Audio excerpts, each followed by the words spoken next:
ఏమైంది? అన్న అక్కడ వాళ్ళు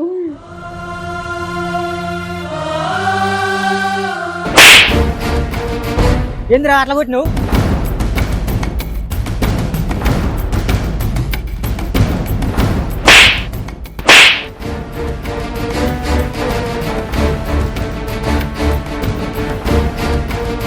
అక్కా చెల్లెళ్లకు నా ఆడబిడ్డలకు ఒక మనవి. ఒక మగాడు ఆడపిల్లని చూస్తే తన తల్లి తన చెల్లి గుర్తు రావాలే తప్ప వేరే తప్పుడు ఆలోచన రాకూడదు. మీరు వేసుకునే డ్రెస్సులు పద్ధతిగా ఉండాలి. మనం ఎంత పద్ధతిగా ఉన్నా ప్రమాదాలు రావచ్చు, కానీ కొన్ని ప్రమాదాలనైనా మనం రాకుండా మనల్ని మనం కాపాడుకోవచ్చు.